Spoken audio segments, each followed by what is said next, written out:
अब दोस्तों ये मेरा फेवरेट म्यूज़ियम मेरे मेरे क्या आप कह सकते हैं, मेरे फेवरेट नेताजी, इनका टोपी है ये। और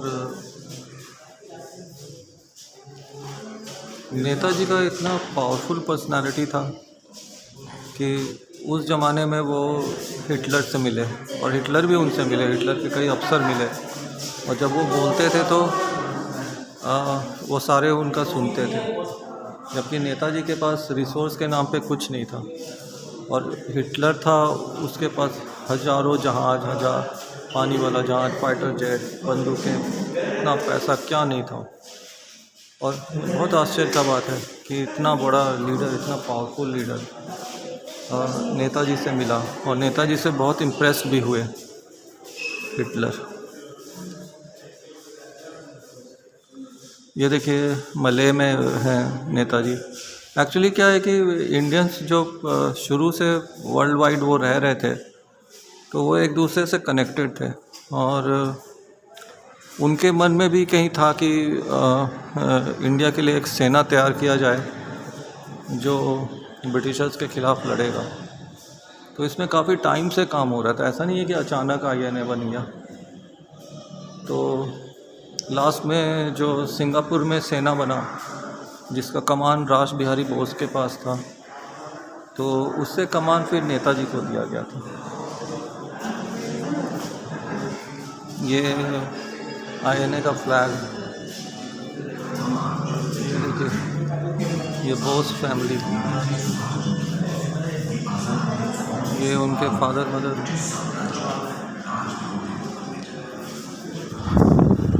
और ये पिता पुत्र का फ़ोटो है जिससे वो इंस्पायर हुए, बाबू बेनी, माधवदास, रामकृष्ण, स्वामी विवेकानंद। और बहुत छोटे उम्र में वो अपने घर से भाग गए थे, तो वो धार्मिक स्थलों में गए, वहाँ पे उन्होंने काफ़ी धार्मिक पढ़ाई किया, वेद पुराण ये सब, कई उनके गुरु हैं। और यहाँ पे INA का सामान सब रखा है, जैसे मेडल्स हैं, चाकू है, डॉक्यूमेंट है, टोपी है।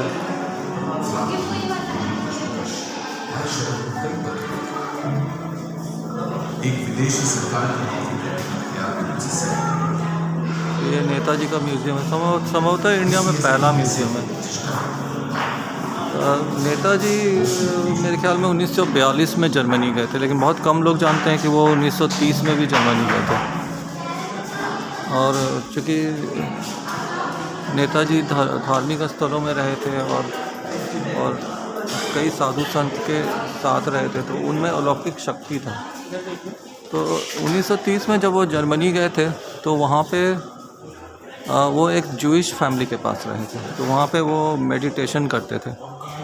तो वो जो जूइश लेडी थी, वो कहती थी कि जब वो मेडिटेशन करते थे तो मतलब कि उनके चारों ओर एक मतलब कि तेज दिखाई देता था। तो उन्होंने अपने अलौकिक शक्ति से ये देख लिया था कि जब हिटलर आएगा तो वो ज्यूस को मारेगा।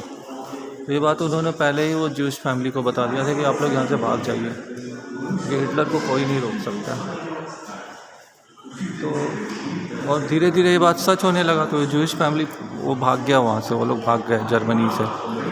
तो उस लेडी ने एक किताब लिखा है जो बहुत दुर्लभ किताब है और इतनी आसानी से मिलता नहीं है। तो उसमें उन्होंने इस बात का जिक्र किया है, मतलब नेताजी पे ही उन्होंने वो किताब लिखा है।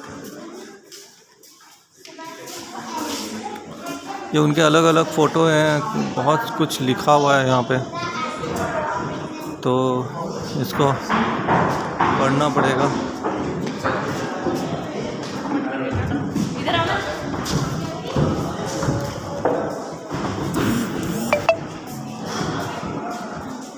ये ऊपर चलते हैं। ये देखिए अगेन सैंडस्टोन बना हुआ है, सैंडस्टोन की सीढ़ियाँ। पहले ऐसे ही सीढ़ी बनता है, अब ये नहीं बनता, कॉन्क्रीट का सीढ़ी बनता है। पहले का आर्किटेक्चर ऐसे ही होता था। अब देखिए फिर से वुडन फ्लोर, पहले वुडन फ्लोर बनता था। ये नेताजी कुछ भाषण दे रहे हैं, देखिए कहीं पे। किधर चला जाए, पहले इधर चलते हैं।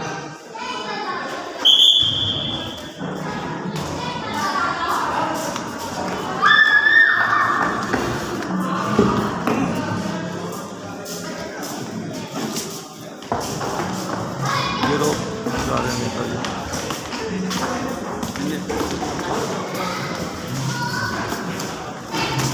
थॉमस चेरियन मनोरंजन, ये कौन है?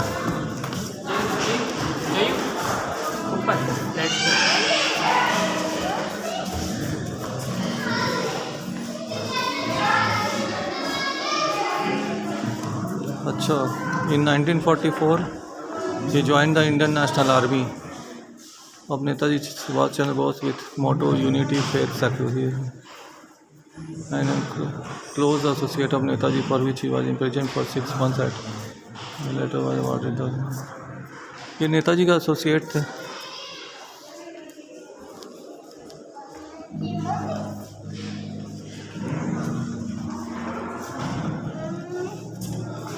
ये नेताजी भाषण दे रहे हैं कहीं पे अंडमान में।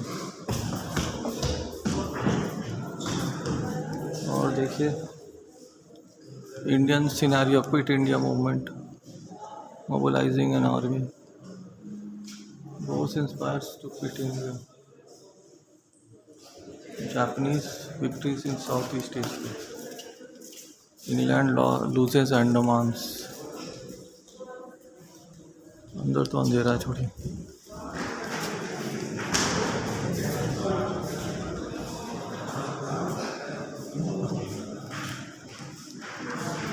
अंग्रेजों ने कभी अपने सपने में भी नहीं सोचा था कि कोई भारतीय उनके खिलाफ एक सेना खड़ा कर सकता है और लड़ भी सकता है और जीत भी सकता है। देखिए ये बंगाल फेमिन पे फ़ोटो है, बहुत आइकनिक फ़ोटो है। आप देखिए जो बंगाली वर्ल्ड के रिचेस्ट स्टेट था, वहाँ पे देखिए बंगालियों की क्या हालत होती।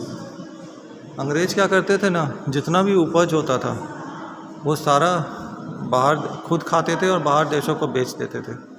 इसलिए इंडिया का ये हाल है। अब देखिए गोद में कितना छोटा बच्चा है, 1-1.5 साल का बच्चा है, 1-1.5-2 साल का बच्चा है। कितना दुख होता है देख के, कितना मतलब एट्रोसिटीज़ इन्होंने किया है। इस फेमिन में आर्टिफिशियली क्रिएट किया गया था, इसमें 50 लाख लोग मर गए थे।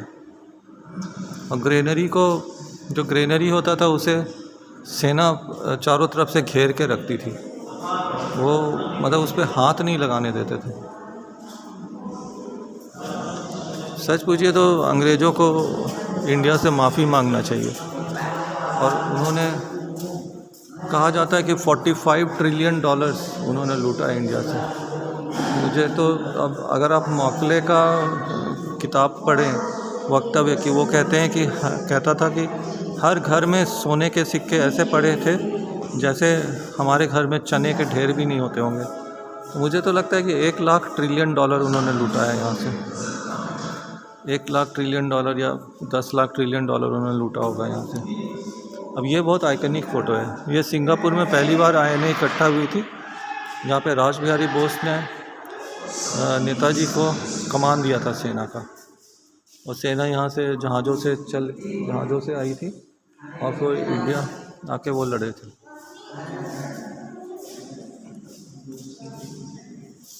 21 अक्टूबर 1943 को सिंगापुर स्वतंत्र भारत की प्रोविजनल सरकार का गठन किया। नाम था अर्जी हुकूमत-ए-आज़ाद हिंद और नेताजी इसके प्रधानमंत्री के रूप में।